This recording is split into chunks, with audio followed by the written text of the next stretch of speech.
Sup snakes! In today's video, I will be covering 8 hidden details in the new Fallout Season 2 extended teaser trailer, finding what you may have missed. So sit back, relax, and enjoy. Starting off with my favorite, we see Cooper riding a bomb in a sequence at the Lucky 38. This is interesting. It's like he's riding a mechanical bull at a dive bar somewhere in Texas, but he's not. This is actually a reference, this interesting addition, to the Stanley Kubrick film Dr. Strangelove. And that is why this sequence particularly interests me. The plot of Dr. Strangelove. I think it has a deep connection to the whole suggestion of Season 1 that Vault-Tec started the war. Hear me out on this one. The basic plot of Dr. Strangelove is as follows. A brigadier general orders a preemptive strike on the Soviet Union, and we follow people attempting to block the B-52 from carrying out its order. I think that this is a clear reference, but not just to the sequence we see in Dr. Strangelove, but to the deeper meaning behind that imagery in that dark comedy. This does not exist in a vacuum. These writers make intentional choices with the imagery they choose for these sequences. And it furthers my conviction that the television show writers are leaning into the, quote, Vault-Tec did it plotline. I believe that this sequence takes place during a forum of sorts at the Lucky 38, where Barb and Coop are seen together driving up to, both representing Vault-Tec. We see that in an earlier scene, Coop and his wife. So the idea that they're pushing here, in my opinion, and maybe I'm stretching it, is that Vault-Tec, not China or the US, started the Great War. And they happily ride that bomb of doom to meet its target, which is exactly what happens in the film. A bomb is being ridden by a B-52 pilot after his plane is struck, happily and joyously riding it to its destination. Not only is he bringing the doom, but he's doing it with a smile on his face. And that is what Cooper is representing here. Now we know that Cooper is dismayed with Vault-Tec, but Cooper is still a representative of Vault-Tec at this point. And I think that's what the writers of the show were going for with this sequence. Cooper and Vault Boy, because we see this imagery in games as well, are happily riding a bomb to meet its target. And what are these two things? Well, Cooper is effectively Vault Boy. We learned that in Season 1. And Vault Boy himself from the games with this same imagery is Vault-Tec, happily riding the bomb they set in motion to meet their targets, bringing about their own doom with a joyous smile on their face, celebrating it, much like the pilot did in Dr. Strangelove. I think this imagery is very intentional, and it's very telling as well. Vault-Tec is effectively that B-52 pilot, riding the doom that they were bringing to their own destruction as well, not just the destruction of their target. And I think that's super interesting. Represents both Vault-Tec and the person being destroyed being caught up in the destruction. And it's a pretty cool image that they threw into the show in this kind of throwaway, blink and you'll miss it reference. But I really like it. And honestly, it's my favorite sequence in that whole teaser trailer. All right, moving on. Early on in the trailer, we see Victor in a room and what appears to be studio lighting in the background. We also can see Cooper in the corner of this room, which is pretty cool. He's not the focus of the shot, obviously Victor is. But what's truly interesting about this is, one, Cooper is a ghoul in this scene, and two, that Victor has his face displayed on the Securitron. Now, it's not certain when this scene takes place. Perhaps it's before the events of New Vegas in 2281, perhaps after. But what's clear is that Victor and Cooper have met in some way, shape, or form. I'm choosing to believe that this is after the events of Fallout New Vegas, because if Victor is able to display his face on the screen, that means Mr. House is still alive. You see, in the game, if you take out Mr. House, you also make it so those Securitrons don't display Victor's face. Victor's gone when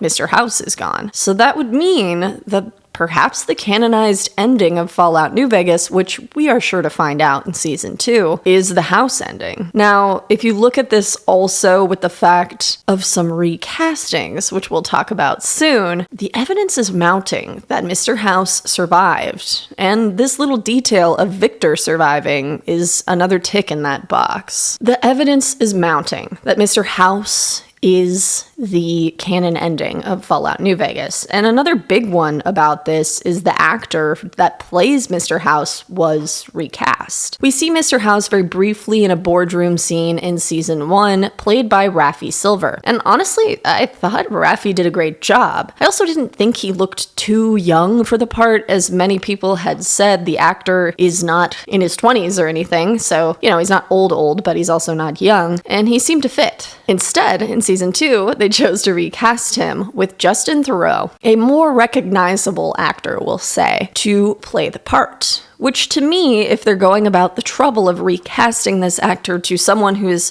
pretty recognizable, means that he's going to have a bigger role in Season 2. We already saw this from the teaser trailer because we see Mr. House a number of times, but I don't think it's just going to be these pre-war sequences. I think Mr. House is alive and kicking post-war as well, and that recasting points to it even further than honestly I was anticipating. Another fun little detail is Max in the Vertibird, with someone wearing a super familiar jacket. While I think there is still a possibility that this is Maxon in the Vertibird with Max, I know that I'm in the minority here. A lot of people think that he's simply too happy and smiley to be Elder Maxon, which, fair, but maybe Elder Maxon just really likes another Max. You know what I mean? Okay, I know, I hear myself, but it doesn't matter. What I'm talking about in this sequence is not if this is Elder Maxon, but if this is an Elder. You see, that jacket he's wearing is actually called an Elder battle coat, and we find that out in Fallout 76, which takes place only 25 years after the Great War. That is an Elder's battle coat. So that would stand to reason that whomever is wearing it is also an Elder. Yep, I think that this is an Elder of the Brotherhood of Steel, and not just that, based off of some of the iconography used, I'm kind of leaning that this might be East Coast Brotherhood of Steel as well. We also see the Pridwin in Season 1, that's East Coast. There's also the Cassawan and some other airships that we're seeing battling in this sequence. But I think that we are getting an Elder with Max, which is pretty cool. And you know what? I'm going to say I think it's Maxon. Maybe it is. Maybe it is. Maybe he's just playing it happier. Maybe Maxon just really likes driving vertibirds. I don't know. But I do think throwing that battle coat in there has intent. I don't think the writers of the show went and saw this really cool battle coat and said, hey, let's throw this in Season 2, without realizing that that's a very important battle coat. Whether you like to look at 76 establishing it as an Elder battle coat is up to you. But regardless, it was worn by an Elder in Fallout 4, and it has importance. So I think it is an Elder wearing it in the show. Next up, in Novac, we see some kind of a battle occurring with Lucy and the Sniper's Nest and Dinky, and the Ghoul, of course, in the heat of battle. In the background of this scene, we can see very difficult to make out, but we can see some Great Khan iconography, which would mean the Great Khans now hold Novac, making it no longer in NCR territory. They're notoriously not fans of each other. And if you don't know, look up Boulder City. Well, you'll find info on that one. The evidence of this is furthered by the fact that Manny Vargas is no longer in the Sniper's Nest, keeping watch during the day, which is the shift he typically works. Instead, Lucy's up there with Dogmeat as well. Further, we also don't see Boone. I realize that Boone's shift is at night, but we don't see either of those NCR snipers keeping watch over Novac, which leads me to believe, between that and the very blurry iconography in the background, Khans are holding Novac. And it's a pretty solid expansion of their territory, and something we also saw in leaks. That's right, we saw Great Khan iconography there as well, not in the form of a flag or anything like that, but we saw graffiti that says Khans and the eyeball graffiti that's found in Great Khan areas. I've covered this in leak videos in the past, but this pretty much confirms that the Khans hold Novac. And this is also furthering my case that Mr. House could be the canon ending of New Vegas, because clearly the NCR is not holding the territory they held, and I really don't think that that means that they're going to be the canon ending. It's cool. I'm excited to see the cons, and of course, the canon ending could still be Caesar's, but it's not looking that way. All right.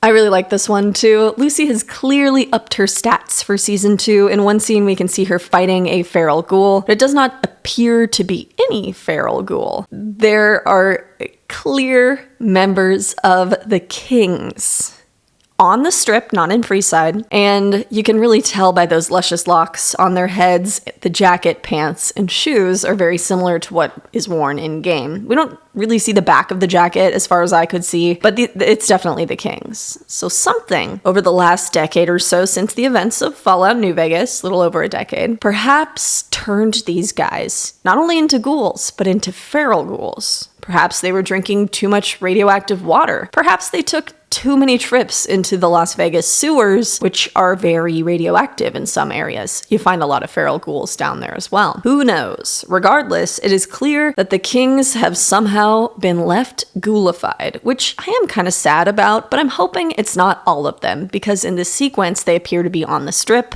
not in Freeside. So hopefully some Kings are holding out, and maybe the King himself back in Freeside. We will see in season 2. Next up, this one's a fun one, and just a cheeky little bit of fan service, which, I'm not opposed to in this context. We see Lucy firing a gun. This epic sequence is shot in a way to pretty much one-for-one mirror that opening sequence of Fallout New Vegas, and I love it. Obviously, it is a bit different, but it still looks quite good. And fan service in this context is pretty cool. It's also not the first time the show has mirrored a sequence from that opening sequence. At the ending scroll of the last episode, we scroll through the strip in the exact same way and direction we do in that opening sequence of Fallout New Vegas, panning out from the Lucky 38 through the strip backwards towards that New Vegas sign. So it's just more evidence that they have at least appreciated that opening cinematic of Fallout New Vegas enough to reference it in the show. And I love that. And finally, finishing off strong at the end of the trailer, we have a Deathclaw, which is not a crazy hidden detail, but that scene was dark enough where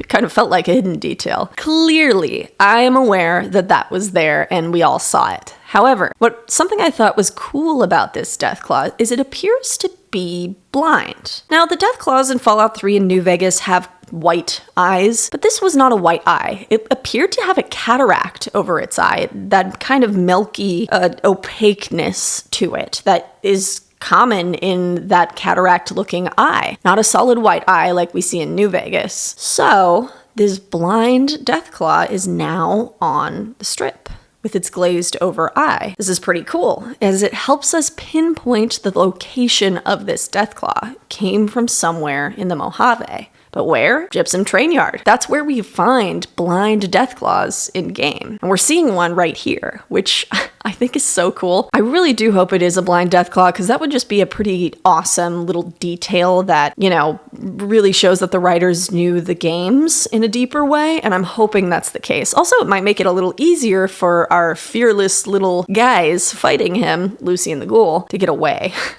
If it is blind. So, how a Deathclaw got on the strip remains to be seen. I have no idea. We'll have to watch season 2 with bated breath. But that's it. Those are those lovely 8 details from the Fallout teaser trailer you may have missed. Did you like them? Did you notice them yourself? I'm sure you didn't. I'm sure you're going to tell me in the comments. I hope you enjoyed this video. I cannot wait for season 2. Of course, there's a lot that makes me nervous about season 2, but I'm equally excited. It's such a rush of feelings for a longtime Fallout fan like myself. So if you enjoyed this video, please subscribe. If you don't already, follow me everywhere. Stay safe in the wasteland, and I'll catch you in the next video. Peace!